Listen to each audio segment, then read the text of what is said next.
I'm a robot vacuum cleaner, so yeah, I got one gig. I suck up dirt, so pardon my inferiority complex about Geico, who does so much more. Like, not only could they save their customers money on car insurance, but they got fast and friendly claim service too, and an award-winning mobile app.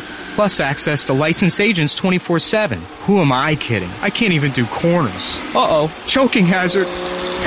Popcorn kernels. Geico. Expect great savings and a whole lot more. This is the Will Cain Podcast on ESPN Radio. Here we go. Wild card weekend in the NFL. And there is a team playing this weekend that I think is going to win the Super Bowl. There is a team entering their first playoff game, playing in the wild card round of the playoffs that I believe is going to make a run all the way. I believe that the New Orleans Saints are going to be your 2018 Super Bowl winner. I believe that the New Orleans Saints are going to beat the New England Patriots in the Super Bowl. I have a lot of other beliefs, like I don't believe the Philadelphia Eagles are going to win a single game. I don't believe anyone in the AFC has a shot outside of the Patriots or the Steelers, but everyone believes that.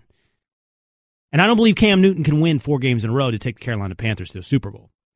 But I do believe that the New Orleans Saints have everything it takes, every ingredient in the pie. And I've come at this so many different ways. I've tried to check myself, debate myself, rebut myself on all the different things to say, no, what are you doing? Are you just doing the thing where you like Drew Brees and you want to bet on Drew Brees? And you know what the funny thing is at the end of this deal?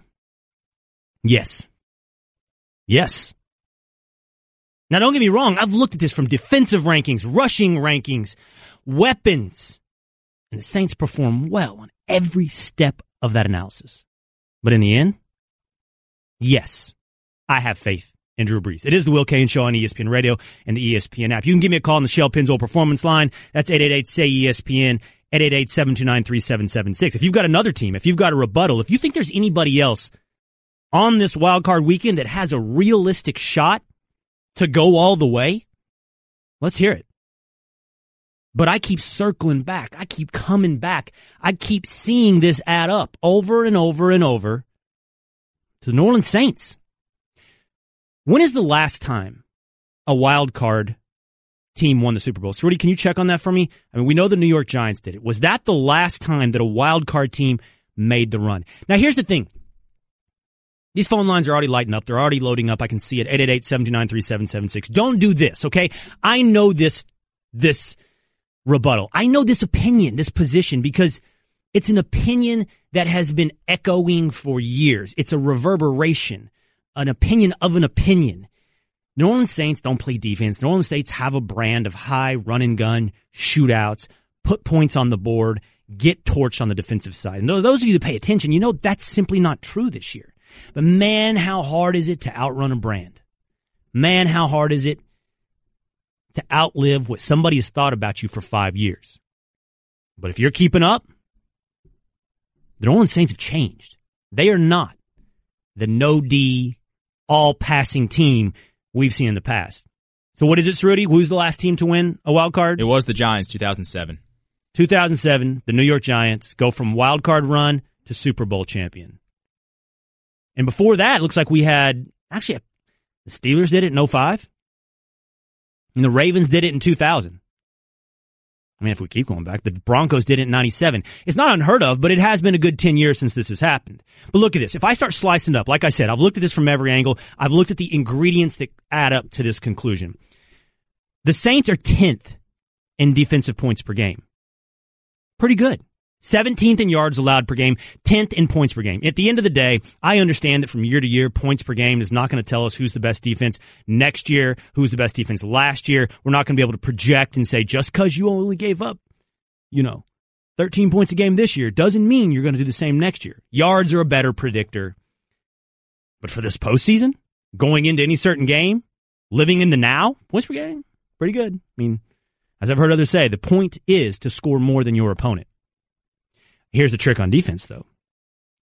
Here are the other teams ranking highly in defensive points per game allowed. Minnesota, Jacksonville, Philly, New England, Pittsburgh, Atlanta. 7 of the top 10 are in the playoffs. So New Orleans is like everybody else in that respect. They're playing respectable defense. How about this? Alvin Kamara, Mark Ingram, real, two-headed rushing attack. One in Ingram, grinding it down your throat over and over throughout the game. One in Kamara, catching or running a home run threat every time he touches the ball. All right, so the Saints rank 5th in rushing. The other teams in the top 10, Jacksonville, Philly, Carolina, Buffalo, Minnesota, Los Angeles, Kansas City, and New England. In fact, it just kills me.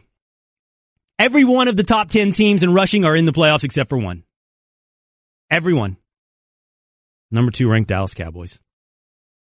The only team that can run worth a damn but can't make the playoffs is the Dallas Cowboys. How does that work? How is it the Dallas Cowboys the one that break the entire formula? So, Rudy, we were talking before the show. Everybody wants to talk about Aaron Rodgers. He's a bad man. All that stuff. Man, we want to reinvent football. And if you're like throwing darts at the dartboard and try to hit bullseyes, quickest way to the Super Bowl? Rushing and defense. And it's funny because I feel like 5-10 years ago, it was like you got to get a quarterback and throw it all over the field. And that's literally the exact opposite of what you need to do. You need a quarterback, but he needs help with a run game and a defense in order to be a Super Bowl contender. That leads me to my act of faith. You need a quarterback. So if we look at this and we say, okay, great. Well, most of the teams in the playoffs have strong rushing attacks. Most of the teams in the playoffs have pretty good defenses. What's the differentiating factor? And this is where the act of faith comes in. And you can say, oh, well, you sure circled back around to a simple take. But this is where the act of faith comes in. It's funny. You know, when I looked at this, this is the two great debates in society, faith and science. The AFC is science and the NFC is faith. In the AFC, you have two teams that have a realistic shot of winning the Super Bowl. The New England Patriots and the Pittsburgh Steelers. And you have plenty of evidence and statistics and history to back up that fact. There's no team playing for the wild card this weekend in the AFC that has any chance of making a run. Not the Chiefs, certainly not the Bills, certainly not the Titans. And I don't think the Jaguars have what it takes either to really put 4 straight victories together. But on the NFC side, this is our act of faith. Because all of these teams do have the same ingredients. They do have strong rushing attacks. They do have good defenses. But only one of them has Drew Brees. And what are you going to put faith in? You putting faith in Case Keenum? You putting faith in Nick Foles? Come on now. You're not putting faith in Nick Foles. The Eagles aren't even putting faith in Nick Foles. They're reviewing 2013 game tape, by the way, to see what way they can do to bring that Foles back. Is there tape, like Zapruder film tape? We can go back 4 years. Mike, is there tape, like Zapruder film tape? We can go find out who Foles was and maybe reincarnate him into have him this year, Mike? Is that what is that what the act of faith in Philly is? It's not about faith, man. It's about defense and what you just said, running. So it's not. Go on ahead. Listen, Nick Foles isn't going to lose a game if we collapse. The person that will be responsible for that will be Doug Peterson, because it takes play calling to run the ball, not a quarterback with a lack of, skill. So I believe if Doug calls a great game, no one's going to beat us in our house. Done. Philadelphia has a great defense, Mike. Thanks for the call. No doubt about it. You know who else has a great defense? Minnesota, Carolina, Atlanta. New Orleans has a good defense. Almost every team in the NFC playoffs has a good defense. Philadelphia has a good rushing attack, Mike. That's true. You know who else has a good rushing attack in the NFC? Carolina, New Orleans, the Los Angeles Rams. Most of the teams in the NFC playoffs have a good rushing attack. That brings us back to faith. Do you really have faith in Nick Foles over Drew Brees? Do you really have faith in an organization that's reviewing 2013 game film tape to see if they can reincarnate their quarterback versus a Hall of Famer? Travis, do you really have faith in Case Keenum over Drew Brees? I do. Get out of town. When you look at the team in general, if you look at the rushing attack, we don't need to necessarily have faith in just Case Keenum. We have the second-ranked rushing attack when it comes to a two-headed monster behind the Saints. We're only behind by 300 yards. Case Keenum essentially just has to be a game manager. When it comes to our defense wins championships. Hate to be a cliche, but defense wins championships. And when you look at our defense versus Drew Brees, Hands down. You got Rhodes and Harrison Smith. No doubt about it, Travis. From no doubt. You don't have to run through the roster because you don't have to convince me. I appreciate the call, Travis. Minnesota has a better defense than New Orleans. There's no doubt about it. And that is a differentiating factor. Home field advantage will also be a help for the Minnesota Vikings. And I don't want to dismiss the Vikings. I think the Vikings are a very good team. I just think when you start looking for differentiating factors, real differentiating factors, you come back to a Hall of Fame quarterback with amazing weapons, two-headed rushing attack, and Michael Thomas, a record-setting second-year wide receiver at his disposal. If you want to put faith in something, you got to put faith in the Hall of Famer. You got to put faith in Drew Brees. Not Case Keenum, who has been really good this year. But you don't put faith in that. Do you put your money on that? No. You put your money on the Saints. You put your faith in the Saints. New Orleans Saints over the New England Patriots in the Super Bowl. Coming up, let me tell you something. It has been a travesty of leadership, an embarrassment of leadership in Dallas. It has been an embarrassment of leadership in Green Bay, and we need to call it out. What's happening with those coaching staffs is an embarrassment. It's the Will Cain Show on ESPN Radio and the ESPN app. You're listening on radio on ESPN Radio, your various affiliates across the country. And by the way, if you're listening on SiriusXM, call your affiliate. Ask them why they're not taking the Will Cain Show on ESPN Radio. This revolution is sweeping the nation. Make sure you're a part of it. If for those of you listening on radio, we also air on ESPN News. So during the breaks, we have some Just TV content. So we have a massive storm going on. And look.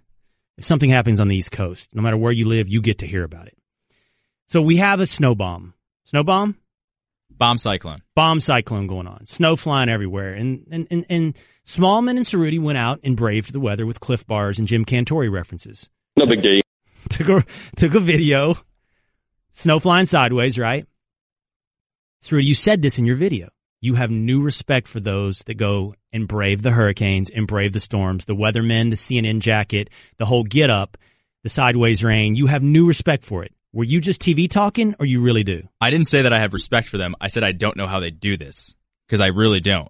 You couldn't pay me. I mean, that's not true because there is an amount of money you could pay me because everything could be bought. But the idea that, like, I was watching local news this morning and they're reporting out from the corner of a street where these guys are shoveling and the wind is blowing 40 miles an hour sideways and they're getting hit in the face with icicles. I don't understand why why you'd be like, you know what? When I grow up, I want to be that guy or that girl. That's I think it looks awesome. Oh, why? No, I think it looks awesome. Nobody knows what you're saying. You look terrible. It's an adventure. It's like Storm Chasers. It's an adventure, man. I said this as well. It is a little ridiculous that everything on the East Coast is turned into the largest event in American consciousness. I mean, a month ago, the state of California is under an entire wildfire travesty. Lives being lost, homes being lost. It didn't get an inch of the coverage that this gets. And I'm not saying this isn't a big deal. I'm just saying the bias is real. All right, the New Orleans Saints are going to win the Super Bowl. That's my prediction. I feel pretty good about it. I feel when you put on acts of faith, and at some point in this entire analysis, you have to take a leap of faith. Drew Brees is a way to take a leap of faith. That's the place to dive. That's the leap to take with Drew Brees. Every team in the NFC has a great defense. Every team in the NFC has a great rushing attack. Not every team in the NFC has a Hall of Fame quarterback. Not every team has Drew Brees. Period. Sam, listening in the great city of Dallas. What's up, Sam? Will, thanks for having me on. You bet, man. My question for you is, do you think the combination of Aaron Donald and Todd Gurley can take the Rams over the Saints to the Super Bowl? I think that I cannot take my leap of faith. I cannot place $1,000. I cannot bet on Jared Goff. Now, look, I intend to always do this for you guys. I tend to tell you the truth and not let my opinions go unchecked. I was wrong about Jared Goff. I got a lot of company on being wrong there. A lot of people wrote off Jared Goff entirely too soon. I was wrong. I own it. But that doesn't mean I think he's going to be the absolute world beater you can put faith in, that he's the absolute world beater that you can bet on. And when Jared Goff is going up against Matt Ryan, and then he has to face somebody like Drew Brees or that Minnesota defense, I'm not taking that leap of faith with Jared Goff yet. I think the Rams are real. I think Aaron Donald obviously is. I think Todd Gurley is. I think Wade Phillips is. I think Sean McVay is. And eventually, I'm pretty sure Jared Goff will be, but not over Drew Brees. Not yet. Not now. Andre, what's up? Going going on, Will? How you doing, man? I'm good, man. What's up? Appreciate you. I'm just trying to tell you that I think the Falcons deserve a little bit more credit because, I mean, we do have last year's MVP, and we do have a defense that has a year more of experience. I mean, last year we had like 5 rookies on our defense. You putting your money on? So, let me just ask you this: you putting your money on Atlanta? No doubt. No doubt. No doubt. Tell me how much you're going to lose. We already beat the Saints once this year, and I think last week they lost on purpose to not play us in the first round. What do you think about that? Well, I hope they lost on purpose because that's an ugly loss to the Buccaneers. So if they lost on purpose, it's actually a better reflection on them than losing to the Buccaneers when you're actually trying. But the Falcons just haven't been the same team this year that they are last year. That offense just hasn't been clicking this year the way it has last year. I saw a stat where if Matt Ryan puts up over 20 points a game, the Atlanta Falcons win. If he puts up under, the Atlanta Falcons lose. Atlanta Falcons go on the road to L.A., Atlanta Falcons play on the road against everybody in this playoffs. Nope, not putting faith in them. All right, it's time for Straight Talk, brought to you by Straight Talk Wireless. Best phones, best networks. I am embarrassed about what's going on in Dallas. I am embarrassed that leadership, the definition of leadership, is apparently firing everybody under you. I guess the definition of leadership is blaming everyone that works for you.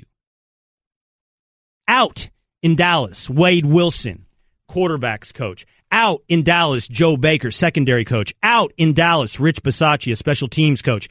Possibly out, Frank Pollock, offensive line coach. No talk of Scott Linehan, who threw the ball 3 straight times on 1st and goal with an opportunity to make the playoffs. No talk of Rod Marinelli. No talk of Jason Garrett. This level of embarrassment is only matched by what's going on in Green Bay. And what's going on in Green Bay is more embarrassing. Out, Ted Thompson, general manager. Out, Edgar Bennett, offensive coordinator. Out, Alex Van Pelt, quarterback coach. Out, Dom Capers, defensive coordinator. Out, Scott McGurley, linebackers coach. Out, somebody who's a defensive line coach. Out, everybody except Mike McCarthy. How is that possible? How is it possible it's everybody's fault but yours? How is that possible? It's not. It's not. I've got more on this. I've got to get onto this more. How do you run an organization where you blame everybody else? The Cowboys and Packers should be embarrassed. It's the Will Cain Show on ESPN Radio and the ESPN app. You remember a few years ago when all we ever talked about was you don't need a running back? Don't draft a running back in the first round. Running backs are luxuries. Running backs aren't necessary. You can find a running back like in the 4th round. Running back by committee. That's what we do. How times have changed. I don't know if you just listened to the SportsCenter update by Kevin Winter there. You still over there, Kevin? I'm here. So DeMarco Murray is out. DeMarco Murray is out. Derek, what are you eating, Kevin? Did I catch you in the middle of your snack? Yeah, you did. I'm sorry. It's all right. I thought we were at work. Well, we are. What do you think I do at work? All right, but Derrick Henry's in, right, Kevin? Derrick Henry's in, DeMarco Murray's out. Derrick Henry's in, DeMarco Murray's out. All right, thanks for the update. Tell me how the Doritos are. I'll check in a little bit later. Well, they're on my fingers now. You're going to get to keep tasting them for hours. That's how Doritos work. Remember when we used to say you just didn't need a running back? You know what now? Look at the team succeeding. They don't have one stud running back. They have 2. New Orleans, Ingram and Kamara. Cowboys, when Zeke goes down, a little bit of drop-off to Alfred Morris. But you got to have, in fact, I've heard some Dallas people talk about maybe draft another running back up high. Not because there's not faith in Zeke, because 2 running backs is now like the trendy weapons group to have. Yeah, but Will, you don't have to take them high. That's true, but what you want to end up with, however you get it one way or another, is 2 stud running backs. Maybe it still can be argued you don't need to spend a top 10 pick. But you know what's not argued anymore? That running backs are commodities. Running backs are interchangeable.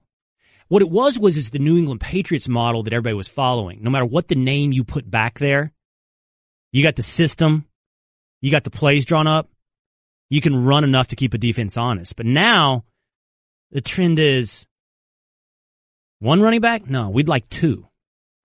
It's the Will Cain Show on ESPN Radio and the ESPN app. The Will Cain Show is presented by Progressive Insurance. Guests appear on the Shell Pennzoil Performance Line. You can hit us up at the 1-800-Flowers.com Twitter feed at Will Cain Show. And, of course, give me a call, at 888-729-3776. I don't take any pride in this. I mean, hell, half the time I've been called the Baghdad Bob of Dallas. I go on First Take, and it's like, well, here he is. Who's he going to defend now in Dallas? So me saying what's happening in Dallas is an embarrassment, just an absolute embarrassment of leadership. I'm not excited about saying that.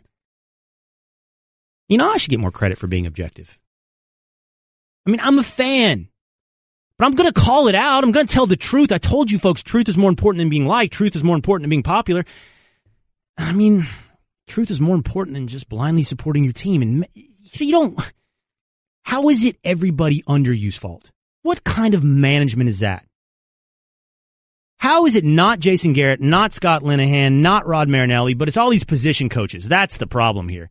And Green Bay Packers, which, by the way, is often held up as a model organization, it's even worse. 1, 2, 3, 4, 5. 5 position coaches, coordinators, and or add a GM to make it 6 in Green Bay. It's everybody but Mike McCarthy. Now, just imagine where you work. If you had a boss and things aren't going well, and the mode of operation is, well, then it's everybody under me's fault. That's what I got to do. I got to swap all of them out. What are you guys laughing at? What's so funny? All right, so Michelle just sneezed, and Bubba was so mad about it. Like, Michelle sneezed. It was a little bit weird. I'm not going to lie. I said, bless you. And Bubba just said, Jesus. Well, that was a nice blessing, Bubba. Emphatic blessing. Exactly. Was it one of those stinky sneezes? It was just weird. It was a weird noise. I was like, what are you doing over here? It was a sneeze. It was a normal sneeze. Clean up your act. It was one of those ones where she tried to, like, kind of keep it, like, you know, not loud, but it... by trying to hold nice it in, it got worse. Sneezes, yeah. Trying to be dainty, but it didn't really work. I hold them in. I don't hold them in, man. I let them go. Oh, yeah, let them go. It feels great. Listen, my point is, if your boss blamed everybody under you and fired everybody under you, at some point you go, you know what, man? You're the one that hired us all. If we're all garbage, if we're all poo-poo, well, you're the one that hired the garbage. How does that reflect on you? I'll tell you right now, Jason Garrett and Mike McCarthy have 1 year left. 1 year. They're officially on the hot seat. I'm not putting them on the hot seat. Their ownership is. That's clear. That's a last gasp panic move. Firing everybody around. I'm telling you right now, if the Dallas Cowboys or the Green Bay Packers do not win next year, and I don't know at what level is enough to save them. In Dallas, I'm going to tell you this, it's probably got to be an NFC championship, no less. And I don't know what Green Bay can reasonably expect from Mike McCarthy, but it's going to be high. And if he doesn't get it, he's done. These two guys, Jason Garrett and Mike McCarthy, are officially on 1 year prove-it situations, 1 year prove-it deals. I'm telling you, you don't fire everybody around you. That's okay, all right, man, let's just see. Let's just see. Was it this the problem or are you the problem? I think Aaron Rodgers consistently saves Mike McCarthy's job. Like it's kind of like the Belichick-Brady thing. Like, do we know that McCarthy is a great coach without having Rodgers? Well, it's not We've like never the Brady been able Belichick to see that. thing. We don't know the answer on the Brady Belichick thing. That's an eternal debate. It's not a debate in Green Bay. You think we know the answer? You think that it's just Aaron Rodgers? Oh, of course. Yes. That roster is overrated. You can put that on Ted Thompson. So chances are, by the way, they're going to win probably 10, 11 games next year and make the playoffs, and you can't fire Mike McCarthy again, even if you don't think he's a good coach. Well, that's the thing, man. I don't know what's going to be enough. I don't know. I do firmly believe, and it's not me placing him on the hot seat. I firmly believe the ownership in both of those situations has basically run up the warning flag for those two guys. I don't know what will be enough to save their jobs, but they got to do it in this next year.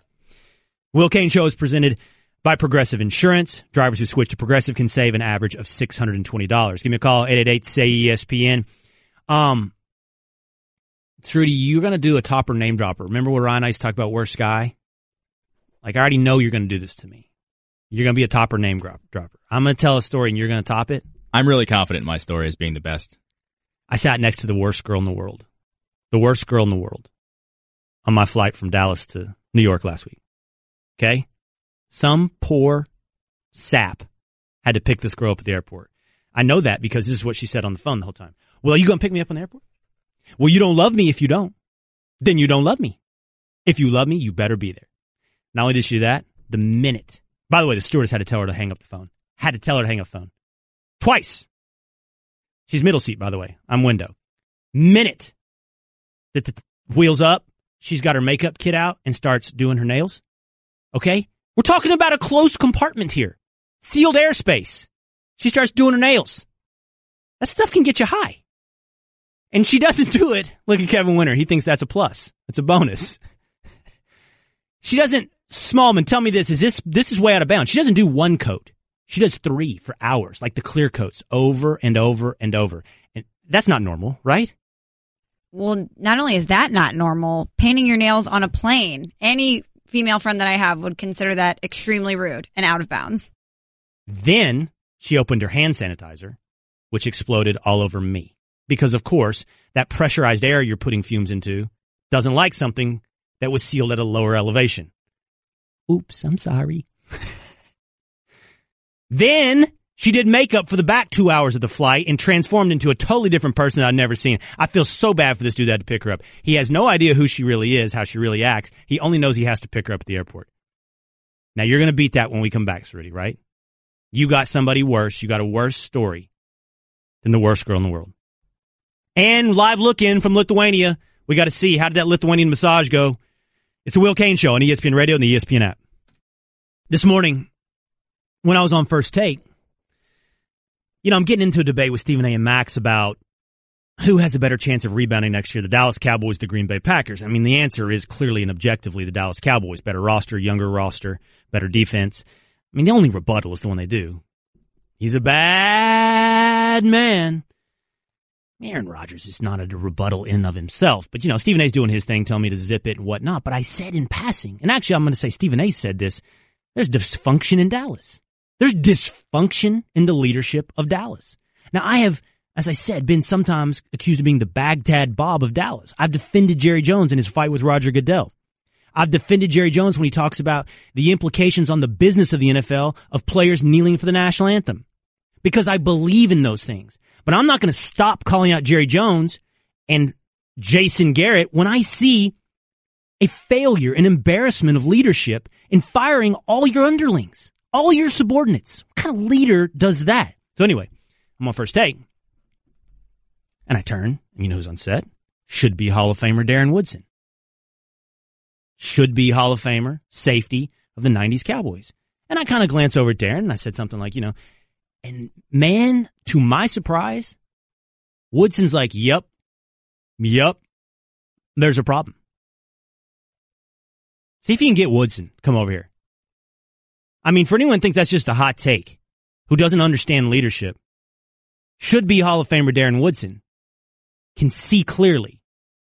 So while we're at it, do we have any would-be Green Bay Packers around here that can call out the Packers organization for an embarrassment of leadership as well? Charles Woodson. Can we get both Woodsons? Get Darren and Charles Woodson. Let's see if they both tell us what's going on with the leadership of their organizations. All right. So I told you about the worst girl in the world, and Cerruti, you're going to top her, name drop her me. Everybody's going to love it. It's appealing. What do you got? So this was on the flight to Tampa for last year's national championship game.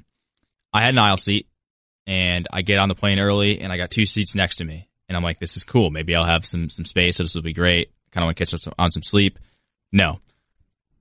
Husband and wife sit next to me, all disheveled. First ever trip on a plane in their lives. They're like in their 50s at least.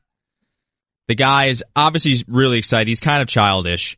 And he, within 5 minutes of sitting down, lights up a cigarette next to me. On the plane. Lights up a heater and starts smoking it. And everyone's looking around going, what is going on? And the stewardess comes over to him and goes, sir, like, you can't smoke on this plane. And he's like, what do you mean I can't smoke on this plane? I paid for my ticket. This is what year? This was literally last year, this time, going down for the national championship game last year. So he's like, okay, like, what am I going to do for the next 2.5 hours on this trip to Tampa? So he puts a cigarette out, like they Where does he put it out? I don't even know. I don't even know what he did. I think she took it from him and put him in a bag, and then that's what they did. And that's not it. So as we're, like I said, first time on a plane ever. As we're taking off and climbing, he's out the window snapping all sorts of pictures, looking all excited, borderline like a 5-year-old yelling. And then when we get up into the air, you know, like how on your screen you have like if the flight has movies or something, it tells you all the facts about the flight, how fast you're going, what your altitude is. Yes. He is screaming out the speed of the plane as it increases. I sort of love. So he'd go 250 miles an hour, 300 miles. He's screaming it on the plane in the middle of in midair. It's unbelievable. Then I put my headphones in. I'm like, I can't listen to this guy anymore. I'm just going to listen to music and watch whatever's on TV. His wife's sitting next to me and he's in the window seat. He reaches over her and taps me on the shoulder while I'm listening to music. And I try to act like I didn't feel it at first. You can act like you don't hear things. You can't act like you don't feel. I know. things. I was really trying to play stupid, but it didn't work. So I finally took one of my earbuds out and I was like, "Hey, what's up?" And he goes, "Hey, man, you ever watch drone racing before?" And I was like, "Did I ever watch what?" He goes, "Drone racing. It's on the TV right now." Have you? And I was like, "No." He's like, "It's awesome. You should put it on." Tells me what channel it is. And I'm like, "No, I'm good. Like, I got my book. I got my music. Like, I'm going to pass on this one." He's like, "Ah, man, you're really missing out." And the last thing, when we landed, the pilot comes over the PA and goes, "Hey, I just want to let everybody know we had 7 really well-behaved dogs on this flight." He proceeded to start barking. None of the dogs barked, but this human was barking on the plane. So did I top your story? No, I love your guy. I want to meet you wouldn't your love him if you guy. sat next to him. My girl was way worse than your guy. Let's get. She was probably a worse person, but not a worse flight. Smallman, whose was worse, his or mine? Is she sneezing? She doesn't hear me? She's doing things. Who's worse, Bubba? That guy was so awesome. Calling out the speeds? That's just good fun. I think the girl might be worse. I want to be next to that guy. Yes. He threw down a heater in 2016 on an airplane. How is he flying his first flight at age 55? Don't be snobby. Let's talk about the heater. By the way, I knew a guy who said, "I can't go 3 hours." And he'd go to the bathroom and he would do the flush thing and he'd exhale the smoke through. He'd get on his knees and when he had to exhale the smoke, he'd hit the flush button. So it would go, whew. How about that for needing your cigarette? Right. All right. Off to Lithuania we go.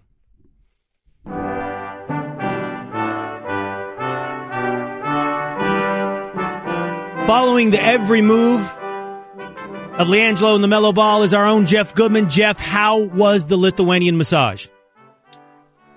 You know, the worst part of my day came when I went down there and asked about a massage, and they told me they're booked for the next 5 days.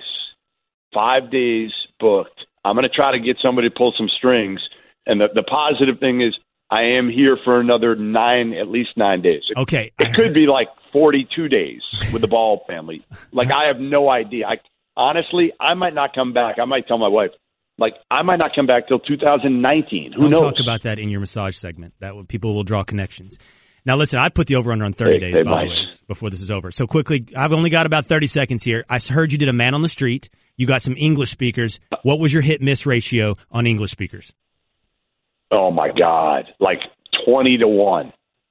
You worked hard. I mean, luckily we have somebody with us that's helping that speaks Lithuanian, but yeah, nobody. I mean, there were a lot of people that could not speak English, but it's a good day. Good day. I'm trying to learn how to speak English with a Lithuanian accent. I'm a robot vacuum cleaner, so yeah, I got 1 gig. I suck up dirt, so pardon my inferiority complex about Geico, who does so much more. Like, not only could they save their customers money on car insurance, but they got fast and friendly claim service too, and an award-winning mobile app. Plus access to licensed agents 24/7. Who am I kidding? I can't even do corners. Uh-oh, choking hazard. Popcorn kernels. Geico. Expect great savings and a whole lot more. This is the Will Cain Podcast on ESPN Radio. Look who's here. Yeah, it's about time I get invited. You have the wristband. You know, at the club. Oh, I can walk in. Open invitation, yeah, Darren Woodson. We'll see about that. We'll see about that when the NBA playoffs start. You'll be trying to kick me out. Hey, get out of here. No. Football's not going on. We'll get you on to get your LeBron take then. Good job, Strudy. I said, can we get Darren Woodson? We got Darren Woodson. Because there's this moment on First Take this morning where I turned to you and I said something about dysfunctional leadership in Dallas. And I saw a look on your face where I'm like, whoa. You touched something. I touched something. It's the Will Cain Show on ESPN Radio and the ESPN app. Show is presented by Progressive Insurance. And Darren's now going to give us the straight talk. Brought to you by Straight Talk Wireless. Best phones, best networks, no contracts. What did I touch on? Well, you said it. Dysfunction. And it's been there for a long period of time. Listen, when you have the personnel that they have, and I think the one thing that you have to give Jerry and the Cowboys front office a lot of credit for is they went out and got Will McClay, and Will McClay has done a great job, and the entire staff the scouting department has done a great job of drafting over the last few years, especially when you talk about even just going back as far as Tyron Smith to Zach Martin and making the right decisions as far as Zeke and Dak. I mean, they've done a pretty good job over the last 4 or 5 years as far as their draft and how they've approached things. And when you accumulate that kind of personnel, that type of talent, in the end, you normally those usually go into winning football games. I mean, it's just a part of it. And so in my mind, I've always thought about it as, how do you start accumulating this type of talent and still become a team that can't make the next jump? What is it about this organization that's stopping them from making the next jump? And I know what your argument is. You're talking head coach, and I don't think it's the head coach. You don't? I don't know. I don't think it's the head coach. Look, I thought you were going to agree with me. No, I didn't. When you said it earlier on the air, on First Take, I looked at you and I was like, no, it's not. Look, you're not the coach of the year last year in 2016. You don't win your last 4 out of 5 games this year. You don't lose 3 guys, which are valuable players to your franchise. Sean Lee's for 4 or 5 games. You did Tyron Smith for 4 or 5 games. To Zeke Elliott for 6 games, and then expect to win those games. But what is it then? I think it starts from the top all the way. It does. Your old boss. You're calling out Jerry. I'm not calling out Jerry. I'm just saying I think it starts. I think most organizations start from there. It starts from the top down. There's somewhere down in that mix. And I can't put my hand on it because I've been around that organization so many times. I can't put my hand on it. Where's the dysfunction? Why can't they get over the top? Now, I see some of the moves that they're making right now. They're letting some of the assistant coaches move on, and they're trying to they're transitioning as far as, bringing in some new coaches to maybe breathe some life into this team. But I just can't. As a former player, as an analyst in the NFL, I just can't put my hand on the fact of you're doing a great job and bringing in the right players.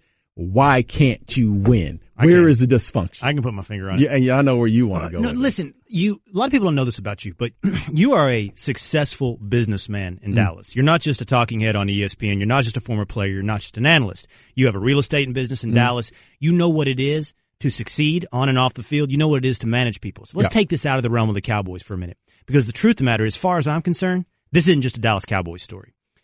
We wake up today and the Green Bay Packers have fired their general manager and 5 position coaches and or offensive coordinators. Basically everybody in Green Bay except for Mike McCarthy. Right. And this is what I would say. As a business owner, as someone who's managed people, if you're telling me the problem is everybody around you, I'm telling you, you hired all those people. You're the problem.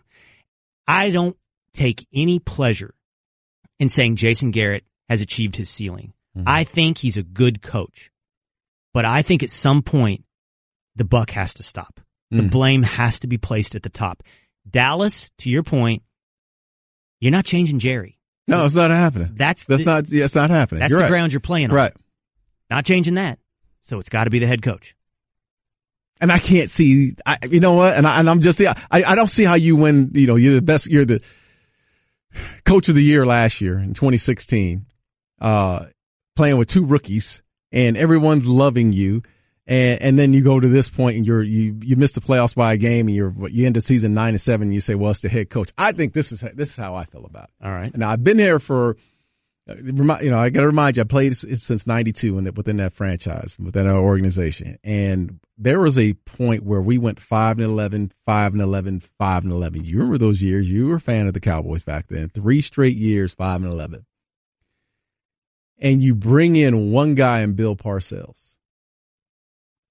And in 1 year, when Bill's buying the groceries, Bill's making a lot of these football decisions, we go 10-6.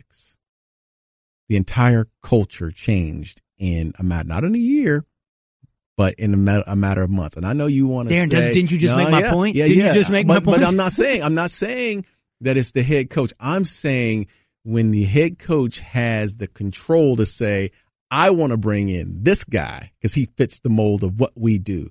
I want to bring in that guy because he fits the mold. And I want this coach because he looks through the same glass that I'm looking through. We have the same vision. I think that's when you become, that's when you'll see the best of the best in a guy like Jason Garrett. I just don't know if he has that control to push those certain buttons. Parcells had those controls, and the buck stopped with him. When Jimmy Johnson was there in the early 90s, the buck stopped with Jimmy Johnson, and because of it, we were a successful football team. That's what I'm saying is if you're going to bring in a coach, and another thing, give me a list of coaches right now that are available because there's so many jobs out there right now. You don't know who's really available. And if there is a good coach that comes in, he better have control of who he's bringing in. He better have control. Will Jerry do that a third time? Jimmy Johnson, Bill Parcells, can he do that a third time? That's my argument. That's where they are right now. You have a good quarterback in Dak Prescott who can probably get better. You have an offensive line that's solid. They're young on the opposite side of the ball in a lot of areas right now, probably outside of Jason Witten. But they have the foundation right now. Why not give whoever it is control in order to win football games? Complete control. You tell me. You're the one that knows the man. Well, that's it. That's what I'm saying. In years past, when you were successful in the early 90s, Jimmy had control. Bought the groceries, did a little bit of everything. Parcells again. Bought the groceries, did a little everything, controlled everything, personnel and all that. That's when you're at your best.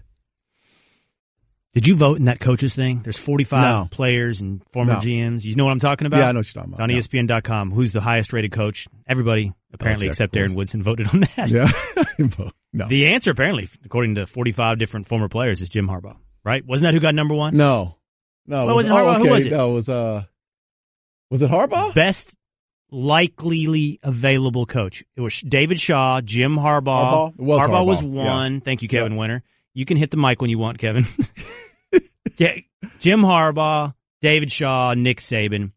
Would Jerry do it for one of those kind of guys? I don't know. I don't think he would. I don't think he would. I really don't think he would. And I think that's what holds us. I just said the word us. That's a damn shame.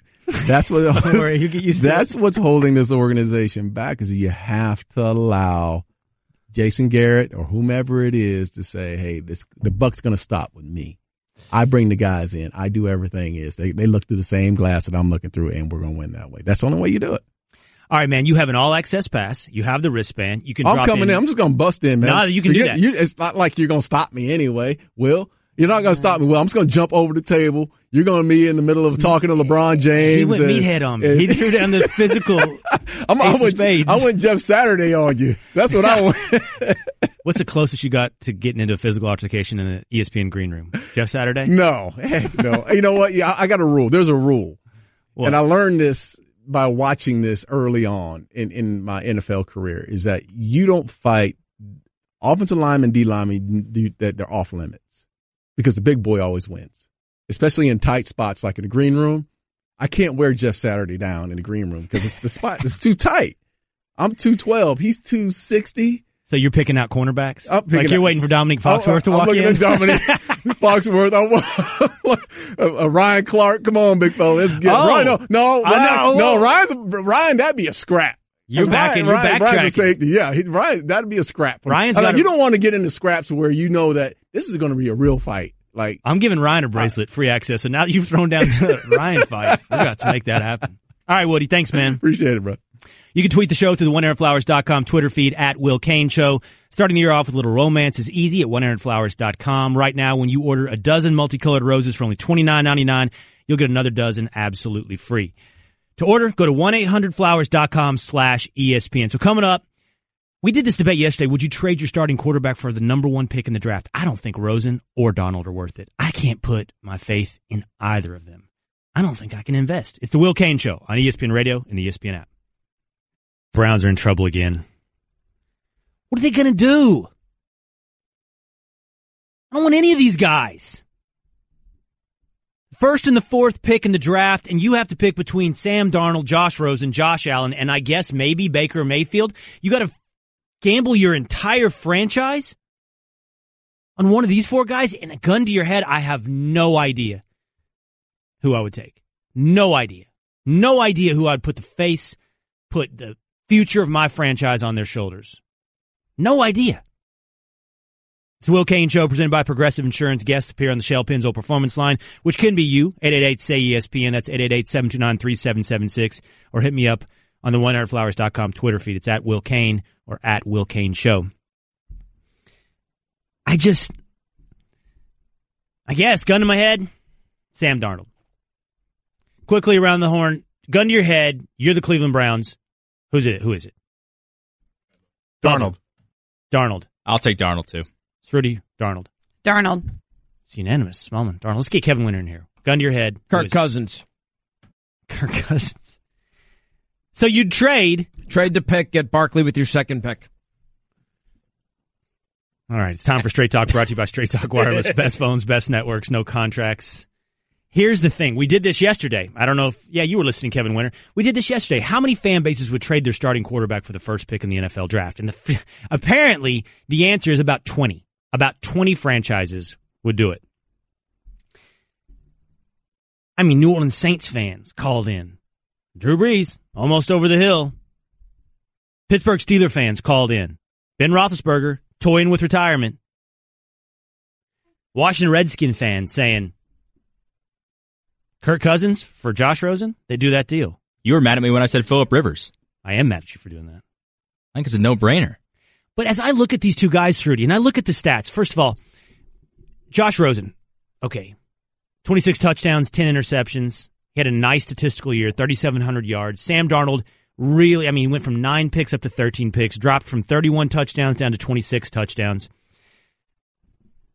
These guys are massive unknowns. Trevor Maddich, Bubba, play this for me. Trevor Maddich was on Paul Feinbaum. He talked about what a gamble this is. And you're telling me, Kevin Winter, that you're going to trade Kirk Cousins for this gamble? You're telling me, Steve Cerruti, you're going to trade Phillip Rivers? It's freaking bananas. For this gamble? Listen to Maddich. I'm against taking quarterbacks in the first half of the first round anyway. I wouldn't take either one of them or any of them in the first half of the first round. And the reason is just a principle that quarterbacks are about a 50-50 proposition in that round. You've got about Andrew Luck and RG3. You've got, most of the time, you've got two quarterbacks taken right next to each other at the top of the draft at times. One succeeds, one doesn't. Well, it's a coin flip a lot of the time. But if you go back the last 10 years or so, look at the quarterbacks who started in the Super Bowl. You have as much chance of having a quarterback start for you in the Super Bowl if you take him in the first half of the first round, or if you take him in the bottom half of the first round, or later in the draft, or undrafted, or traded. So it's a 50-50 thing whether or not you take him high or whether you don't.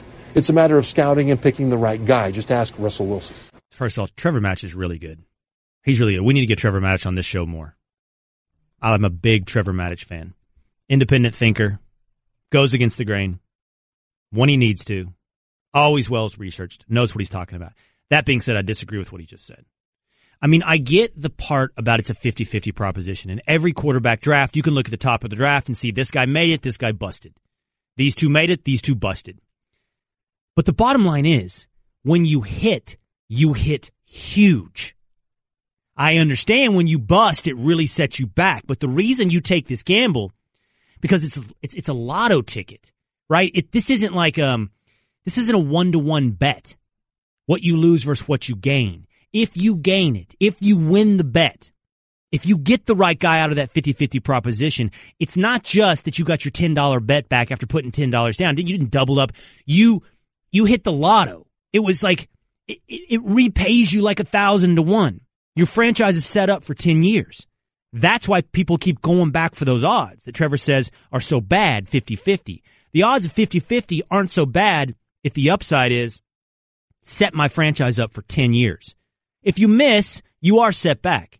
You're not necessarily set back for 10 years because you're going to be back at that same craps table a year later. The problem for me this time is none of them stand out. Not Rosen, not Darnold. There's talk, I think we're hearing talk to Josh Allen. It's rumored Josh Allen from Wyoming. He could be the guy. He could be number one.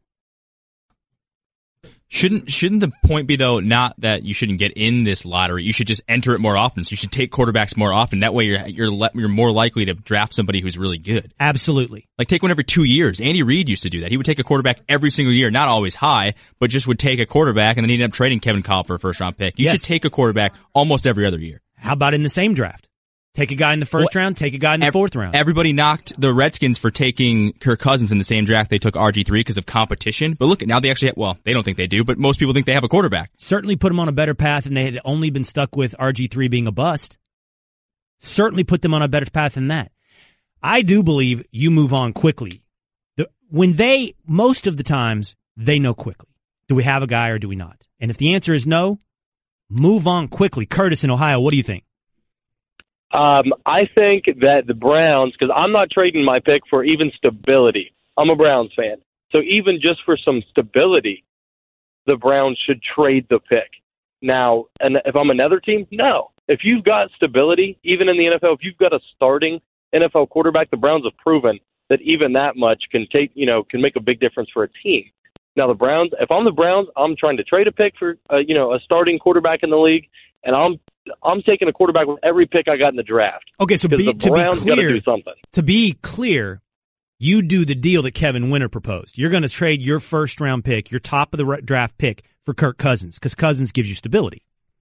Only with the Browns, though. That's the problem. The Browns are the exception with the Browns because they just don't have – they haven't had stability since 99, really. I mean, the 1 year they did was Derek Anderson, who's now still in the league with the backup at the Panthers, but that is the one team that, for some astronomical anomaly, that they can't seem to pick a quarterback right. Yeah. And that's why either you can get stability with the starting quarterback now, or take every pick you got and you just start taking the best quarterback available at that time in the draft. All right, appreciate the call, Curtis. Here's the thing. Matt's talking about his 50-50 proposition. We can get Trevor in here because I want to hear more about this. The thing is, I believe, I don't have this directly in front of me, but I'll look it up here.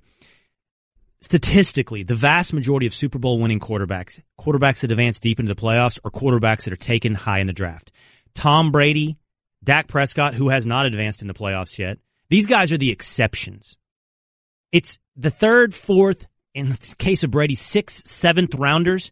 That's the exception. The rule is most guys that advance far are taken high in the draft. You got to go with the 50-50 proposition. You got to go for your franchise quarterback. The problem is, I don't know if there is one. I don't think there are four. I don't know if there's one. And if there is, which one is it? That's Straight Talk, brought to you by Straight Talk Wireless, nationwide coverage on America's largest and most dependable 4G LTE networks. Coming straight ahead, we got the star of ESPN's MegaCast coming up. Gary Patterson, TCU coach Gary Patterson is coming up. I want to talk about if he's our next big NFL TV star. It's the Will Cain Show on ESPN, the ESPN app. There's one team playing in the wild card round this weekend of the NFL playoffs that I think is going to win this Super Bowl. One team. Get in now. Get in early. Here's a hint. I'll tell you about it in a little bit. They have a franchise quarterback. They have more than a franchise quarterback. And during the break we were talking about, by the way, it's the Will Cain Show on ESPN Radio and the ESPN app, presented by Progressive Insurance. Guest on the Shell Pennzoil Performance Line. I'm on the oneairflowers.com Twitter feed at Will Cain. There you get the show up at Will Cain Show. We were talking about franchise quarterbacks. All right, Josh Rosen, Sam Darnold, Baker Mayfield, Josh Allen. Do they look like franchise quarterbacks? I mean, I have watched all of them play, Josh Allen the least. But sometimes, does he look like a quarterback? And let's be honest, guys. Sometimes it's really hard to overcome that very simple question. So here it is. Does Josh Rosen look like a franchise quarterback, Smallman? Yeah, I don't really see it. I can't really see him, standing there strong at the podium, me believing in him as my franchise quarterback. It is not fair. But Josh Rosen looks like he just got out of chemistry class on his way to a pre-med degree. Probably going to step into daddy's practice in Manhattan Beach at the end of this deal. Might throw a few touchdown passes and take a few girls to the hot tub before I get there. He does not look like a quarterback. Am I wrong? Does he look like he's supposed to be going to like a white coat ceremony? He's not supposed to be graduating to the NFL. He's supposed to be graduating to life as a doctor. Does not look like a quarterback.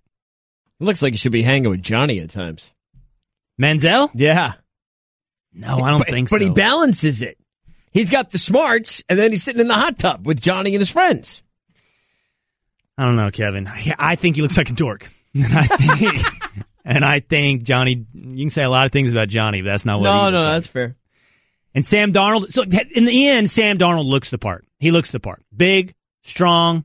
Yeah, I've questioned many decisions and many passes he's made this year. But I will tell you, of all of them, and again, Josh Allen, he's big, he's bigger. He's stronger. He's got the bigger arm. He's got all the tools, what they say. I mean, Sam Darnold looks the part. And I know that's not deep. I know, but let me tell you something. Do you think front offices, I read Moneyball. Many of us did. This was Billy Beane's whole deal. We're not selling jeans here. I don't care what he looks like, because the reason he made that point is because so many MLB scouts, so many Major League Baseball GMs did the eye test, did the are we selling jeans test on the guys they drafted. You're telling me the NFL doesn't do that? Especially for quarterback? Well, do you remember when Andy Dalton got drafted? All the talk before that draft was, has a redheaded quarterback ever succeeded in the NFL? That was a legitimate thing that was reported about. Look at our ginger. Look at our resident ginger. I feel like I got to stick up for him, but I can't. Can gingers be athletes? Yes. Okay. I didn't say successful once, but Andy Dalton proved it. Andy Dalton proved it. But that was a legitimate thing. GMs were like, there's never been one before. Right. Can there be one? How ridiculous is that? I don't remember that, really. GMs really said, I don't know. It's like presidents. No, I mean, nobody went on record, but that was the rumor from like Mel and Todd that those were questions that would come up at the combine. It's like since the invention of television, which has started playing a prominent role in who we elect as president, we've never had like a president under 5, I think 8 maybe. I don't even know. I don't know if we've had a bald president. I don't know. We've always had hirsute presidents. And we'd never had Red Rocket quarterbacks until Andy Dalton. So there's groundbreakers everywhere you look. Coming up in just a minute, let's see. We're getting, I think, the next big television star in sports on the line with us. It's TCU coach Gary Patterson, who absolutely blew away the ESPN College Football Playoff megacast. Speaking of television stars, Rudy, did you see what dropped on Netflix last night? I don't know if it was last night, but it was recent. Peaky Blinders? Peaky Blinders. Season 4? Season 4. It's up. Michelle, not a fan. Not a fan. Just not interested. That's a dude show, though. I mean, that's like, I'm not going to sit here and ask my fiance to watch Peaky Blinders. That's a dude show. Peaky Blinders is so good. It's incredible. Cillian Murphy, incredible actor. We both love him. Gorgeous man. Yep. Not afraid to say that. Gorgeous man. Awesome in Dunkirk. I might. Cillian Murphy can talk me into things. Weird. You talked up Housewives and then turned around and said Peaky Blinders is stupid. I just said Housewives, natural drama. I need to give a review of The Punisher, by the way, because of Russillo and Damien Woody's recommendation. I've been all in on The Punisher, and I've had some ups and downs with that. Let's just say this. It's not exactly Peaky Blinders, but I will tell you what is quality television. Gary Patterson breaking down plays on the ESPN College Football Megacast. That, straight ahead, on the Will Cain Show on ESPN Radio and the ESPN app. Here's what I did. I watched the big screen, the main telecast, most of the time. When something happened in the game that I was like, whoa, Lincoln Riley is really, he's not adjusting. It's not working out here. I'd flip over quickly to the, what do we call it, Bubba? It's the ESPN Film Room? Yeah, the ESPN Film Room was on ESPN News during the game with 6 coaches. Yeah. Yes, it was awesome. Megacast. It was Larry Fedora, Dino Babers, Major Applewhite, Dana Holgerson. I don't know if I forgot anybody. Bielema, Major Applewhite. Yes. Larry Fedora. Yes. And the star of the show. TCU coach Gary Patterson stole the show, and now on the Shell Pennzoil Performance line, Pennzoil Synthetics taking synthetic motor oil performance to a whole new level. Make the switch to Pennzoil Synthetics today. Is TCU coach Gary Patterson. You're a television star, man. Did you know it? Oh, no. Just try to do what they asked me to. Come on, coach. Don't give me false humility. That's bashful. Did you know you were a television? When did you realize you were a television star? Before it started, during, or when the reviews came in afterwards? Well, I saw that people liked it, but I mean, I don't, to me, it was a group of coaches and not trying to do all of it. But, I watch enough TV to know that everything's fleeting. So, what I try to do is just what I'd do if I was sitting there watching film myself. One of the things coaches can do is, it's one of the natural things they do is they watch film and they do the things they do. So, for me, that's what I did. So you ready? I hear there's an opening on Monday Night Football. You interested? No, I don't know about that yet. That's not a no, Coach, by the way. That's not a no. Oh, by the way, I'm not trying to trap you. You just said yet. Could you see yourself doing TV down the line in the future? Yeah, I think that's something I would like, possibly I'd like, once I got done coaching, to me, something I could give back to the profession. I would never be one that would be critical. I think be able to analyze, be able to give knowledge. I'd be a guy that would study a lot going into the week, so I could try to do as good a job as I tried to do in the Oklahoma-Georgia game. Just so that people got a different look at what a game's all about, and really what it really takes knowledge-wise to play the game anymore. I think people are kind of shallow in thinking that coaches, you just kind of turn guys loose out there and they just run and tackle. But the game has become very complex. Well, on that note, so one of the things you said, and you said multiple things during that broadcast that I found fascinating, but it was towards the end of the first half, and Oklahoma had the game firmly in hand, and you mentioned Lincoln Riley's script, and you talked about, I think you said, I think Lincoln's still on script. I don't think he's even run through his entire script. He might have repeated some plays, but going into the second half, he might still have some script left. Talk to me for a minute about that script, because something changed in the second half. Georgia's adjustments or Lincoln's script ran out. How does that script dictate what you do? Well, number one, it's their specialty plays and what they want to do. There was reason to say they ran several plays in the first half that were just their normal offense. They ran against everybody, and so I think more it wasn't as much as what Lincoln did. Is I said before the half that what Georgia was going to have to do change-wise, that they were going to have to come in and they were going to have to make Oklahoma one-dimensional. They were trying to stop everything, and they were going to probably have to add a guy to the box as far as the run and the count, and maybe blitz some, and probably have to take some chances and play man free. And really, that's what Georgia did. They came out in the second half and they added guys to the box. They didn't allow the larger gains on first down and turned it into a third down game, and were able to match up really well. And really, I think in the third quarter, I think they made Oklahoma punt it every time except once in their drives. So you as a coach, you just kind of, what would I do?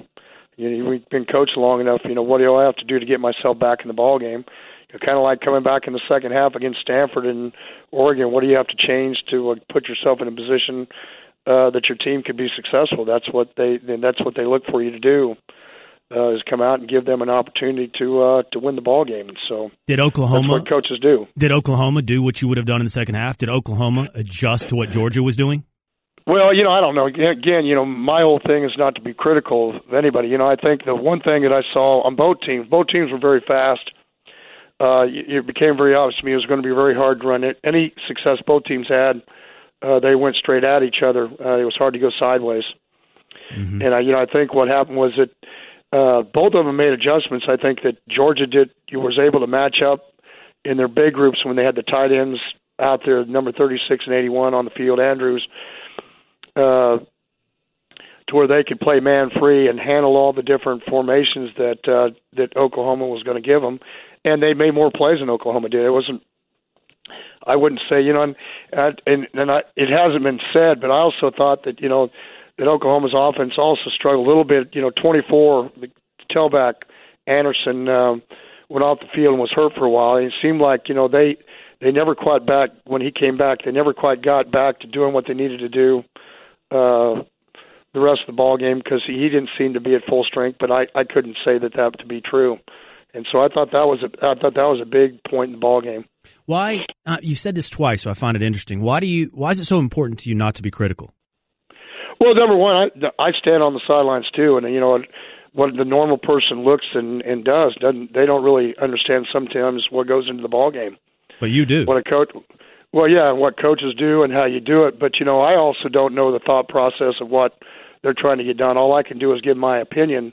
In the years of watching them, play it against them, what I thought they would do. What I was trying to get done in the ball game is to give the normal audience an opportunity to see it through the eyes of somebody that had defended both universities, both Georgia and Oklahoma a couple times, and a few times through the years, and what you'd try to do to be successful, and what their moves would be to try to get you. And obviously, I was 0 for 2 against Oklahoma this year, so I'm not sure you should use my opinion too much. It was a lot easier sitting in that room with hindsight than it was standing on the field in front of 85,000 trying to get it done in person. So it's TCU coach Gary Patterson with us on the Will Cain Show. You said you might want to do this in the future. You could see yourself in TV. What was the criticism coming out of your semifinal performance that sort of hit home the most? What's the one you go, yeah, I'm going to work on that?